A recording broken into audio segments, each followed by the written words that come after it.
India billions dollar spend कर रहा है अमेरिका में। हाउडी मोदी किया गया, नमस्ते ट्रंप किया गया, और डिफेंस एग्रीमेंट और डिफेंस हेलीकॉप्टर खरीदे गए। इस वक्त वॉशिंगटन डीसी में इसराइल की लॉबी के बाद दूसरी सबसे ज्यादा ताकतवर लॉबी इंडियन लॉबी है।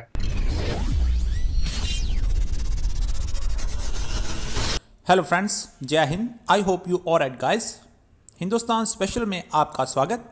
आपको पता है दोस्तों, अमेरिका में इलेक्शन होने जा रही हैं और पाकिस्तान अब इस बात पर कंफ्यूज हो गया है कि हमारे लिए डोनाल्ड ट्रंप बेहतर रहेंगे या Joe Biden. Pakistani media Bharat और पाकिस्तान के बीच अमेरिका के भारत की तरफ झुकाव को बचा नहीं पा रहा। साजिद तरार ने आज की वीडियो में बताया है कि अब अमेरिका के भारत से रिश्ते बहुत मजबूत हो चुके हैं और पाकिस्तान से उतने ही खराब हो गए हैं। पाकिस्तानी मीडिया ने यह भी माना कि हमारी पॉलिसीज़ की वजह से ही हमारे रिश्ते अमेरिका से सबसे निचले स्तर पर हैं। साजिद तरार ने यह भी बताया कि भारत और अमेरिका अब स्ट्रेटेजिक पार्टनर हैं और बहुत सारी इन्वेस्टमेंट इन दोनों देशों में शामिल है। आज की वीडियो में समीना पाशा और उसके पैनल ने और क्या कहा। So guys, let's start this very interesting video. Thank you very much. तो ओवरऑल हमने ये देखा तो है कि इंडिया के साथ ज्यादा झुकाव रहा है डोनाल्ड ट्रंप साहब का बजाय पाकिस्तान के। तो क्या कोई तब्दीली आ सकती है अगर अगले टेन्योर में? अब मैं बताना चाहूंगा डोनाल्ड ट्रंप साहब और इंडिया और पाकिस्तान, ये ट्राइका का क्या हालात है। इंडिया बिलियंस डॉलर स्पेंड कर रहा है अमेरिका में, इनसे आर्मामेंट खरीद रहा है सिर्फ इन्फ्लुएंस बाय करने के लिए। हाउडी मोदी किया गया, नमस्ते ट्रंप किया गया, और डिफेंस एग्रीमेंट और डिफेंस हेलीकॉप्टर खरीदे गए सिर्फ इन्फ्लुएंस बाय करने के लिए। इस वक्त वॉशिंगटन डीसी में इसराइल की लॉबी के बाद दूसरी सबसे ज्यादा ताकतवर लॉबी इंडियन लॉबी है। वर्सेस आप देखें, हमने 90 डिग्री यू टर्न मार के ऑलमोस्ट दुकान बंद कर दी वॉशिंगटन डीसी में। हमारा Pakistani diaspora is almost non participant into the American political structure. जिस तरीके से मैं यहां पे ये बताना चाहूंगा कि जब प्रेसिडेंट ट्रंप साहब नमस्ते ट्रंप के लिए गए इंडिया, जो कि हेलीकॉप्टर खरीदने की डील थी, उसका एयरफोर्स वन का खर्चा भी इंडिया ने दिया। 1 दर्जन से ज्यादा दफा आर्बिट्रेशन ऑफर की। और मैं ये यहाँ पर आपके देखने वालों को समीना ये बताना चाहता हूं कि जब प्रेसिडेंट ट्रंप आर्बिट्रेशन को ऑफर करते हैं, होता क्या है। लोग इसको गैर मामूली समझते हैं, इसको मेरा मामूली समझते हैं। उसका जब president of the free world arbitration offer करते हैं, एक तो उस मसले को उजागर किया जाता है, उसको टेबल के ऊपर लेके आया जाता है, दुनिया को बताया जाता है कि ये मसला, this is a issue, it need to be addressed. दूसरा, इंडिया डिफेंसिव हो जाता है, उनको एक्सप्लेन करना पड़ता है। सर, सर्वेस तो पिछली बार कुछ और बताते थे कि हिलरी क्लिंटन का पलड़ा भारी है, लेकिन डोनाल्ड ट्रंप ने सरप्राइज कर दिया था। इस दफा सर्वेस जो बाइडेन के हक में नजर आ रहे हैं, तो इस दफा सरप्राइज मिलेगा या फिर सर्वेस ठीक साबित होने जा रहे हैं? क्या लग रहा है? मैं इसका आगाज एक शेर से करना चाहूंगा, एक करूंगा। वो कहते हैं, जाने ना जाने गुल ही ना जाने, बाग तो सारा जाने है। कल डोनाल्ड ट्रंप साहब ने अपनी स्पीच में कहा कि 96% मीडिया कवरेज जो है वो एंटी डोनाल्ड ट्रंप है। CNN जर्नलिज्म को छोड़ के सियासत में आ चुका है। ये पोल्स जो आप जिनकी बात कर रहे हैं, ये CNN के पोल है। असल में खुद देखें कि इस वक्त बैलेट पे क्या है। 47 ईयर्स वर्सेस 47 मंथ्स का जो उन्होंने मैंडेट डिलीवर किया। जिस तरीके से नेफ्टा से उन्होंने मुल्क को बचाया, जिस तरीके से पेरिस अकॉर्ड से उन्होंने मुल्क को निकाला।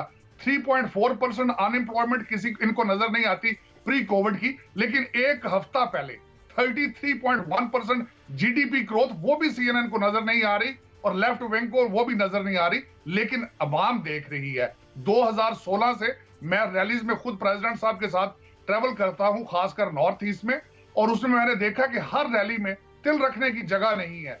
अच्छा। वजह है, people are crazy, people know it कि what is good for America. एक 47 साल का चला हुआ कारतूस जो है, वो एक वकील है पेशे के लिहाज से, वो ना सिर्फ अमेरिका के लिए खतरनाक है, दुनिया के लिए खतरनाक है। और यहाँ पे ये भी बताना चाहूंगा, उसके सेहत के हालात ये हैं, उसको यही नहीं पता होता कि कैंपेन वो सेनेट की लड़ रहा है कि या एज ए प्रेसिडेंट लड़ रहा है। और यहाँ पे ये भी लोग बातें करते हैं कि अगर खुदा ना खास्ता वो जीत गया तो गवर्नमेंट कौन चलाएगा। ये बात आपकी ठीक है, वो एक मुखालफत है और हम देख भी रहे हैं, वो आप में भी नजर आ रही है। हिलाली साहब, आपको लगता है कि डोनाल्ड ट्रंप इतने ही मकबूल हैं जितने तारिर साहब बता रहे हैं हमें, या कुछ आपको लगता है कि वॉइस वर्सा सिचुएशन हो सकती है? नहीं, एक चीज़ तो इन्होंने कहा है, बिल्कुल सही कहा है कि CNN तो जिस तरीके से कैंपेन उनके खिलाफ कर रहा है, वाकई मैं थोड़ा हैरान हूँ कि मैं तो सोच रहा था ये एक इम्पार्शल न्यूज़ चैनल है, मगर आप सही कह रहे हैं, ये तो लगातार उनके पीछे लगा हुआ है।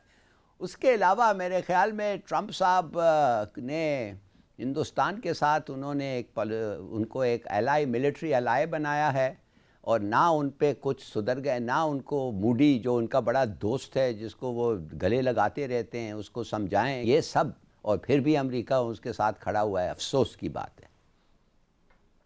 इमरान साहब, आपको क्या नज़र आ रहा है, जो बाइडन का मुंतखब हो रहा है पाकिस्तान के हक में बेहतर है या डोनाल्ड ट्रंप का दोबारा आना? क्योंकि डोनाल्ड ट्रंप का जो अभी तक हमारे साथ रहा है रिलेशनशिप, ना तो वो बहुत आइडियल रहा है ना बहुत बुरा रहा है, एक नॉर्मल सा ही रहा है। वैसे प्राइम मिनिस्टर साहब से अच्छी उनकी गपशप रही है। समीना, अगर तो साजिद तारर साहब लड़ रहे होते ना इलेक्शन ट्रंप की जगह, तो मैं तो फिर ज़रूर कहता कि साजिद तारर को जीतना चाहिए। लेकिन अब पोजीशन ये है कि सिर्फ CNN की बात नहीं है, फॉक्स न्यूज़ जिसको आमतौर पर यह समझा जाता है कि वो ट्रंप के हवाले से और रिपब्लिकन के हवाले से लीनियंट ज़रा व्यू रखता है, उनके मुताबिक भी ट्रंप की कोई पोजीशन इतनी अच्छी नहीं है इस दफ़ा।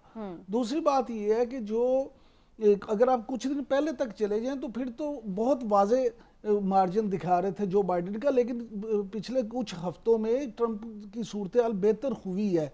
लेकिन इलेक्शन और जंग दो ऐसी चीज़ें होती हैं जिनके बारे में कोई भी हतमी राय की नहीं जा सकती, क्योंकि कोई एक मुहर्रक भी ऐसा हो जाए जिससे सूरत हाल डिफरेंट हो जाती है, चेंज हो जाती है। तो मैं ये समझता हूँ कि इन इदादो-शुमार की बिना पर आप पेशन गोइयां तो कर सकते हैं। पाकिस्तान के लिए आपको कौन बेहतर लग रहा है? मुझे ज़ाती तौर पे लगता है कि ट्रंप जो हैं, जिस तरह हिलाली साहब भी कह रहे थे, उनका ज़्यादा झुकाव है इंडिया की तरफ। अब पाकिस्तान के लिए मैं समझता हूँ कि साजिद तारर साहब को कोई किरदार अदा करना चाहिए और ट्रंप को मनाना चाहिए कि यार पाकिस्तान की तरफ जिस तरह ये उनके लिए मेहनत करते हैं उसी तरह थोड़ी सी पाकिस्तान के लिए भी मेहनत करें और ट्रंप को जरा माहिल करें कि अगर जीत जाए तो पाकिस्तान का भी ख्याल। ये दुनिया डिवाइड हो रहा है चाइना और अमेरिका के दरमियान में, और हमने फैसला कर लिया है कि हम चीन के साथ खड़े होंगे। अमेरिकनों के साथ बहुत दफे हम खड़े रहे, चलिए वक्त खत्म हो रहा है। लाल साहब, मैं लास्ट कमेंट इमरान साहब से, इमरान साहब बिल्कुल चंद सेकंड्स हैं। अच्छा जी, मैं ये समझता हूँ कि जो हिलाली साहब ने कहा ना, लेकिन हमें तो ये देखना है पाकिस्तान को कि जो बाइडेन बेहतर है या ट्रंप। लेकिन अब अगर आप देखें कि जो 16-17 रियासतें हैं ना मेन जहाँ पे फैसला होना है, उनमें से 11 के करीब वो हैं जिनमें आपको जो बाइडेन आगे नजर आ रहे हैं। इसलिए मैं समझता हूँ कि ये इलेक्शन इतना आसान नहीं है ट्रंप के लिए भी जीतना। जो बाइडेन जो है उनकी पोजीशन भी काफी बेहतर है। मगर एक चीज इमरान, एक चीज ये जो एक चीज है इमरान, एक चीज है, गार्डियन ने कहा है कि अगर 4% का फासला डिफरेंस हो फिर भी हम लोग, गार्डियन कह रहा है अगर 4% का भी फासला हो, हम कहते हैं कि it is the toss up, कोई भी जीत सकता है। ठीक है, चलिए जी देखते हैं, वक्त खत्म हो गया और अब तकरीबन कैंपेन का भी वक्त खत्म ही हो गया।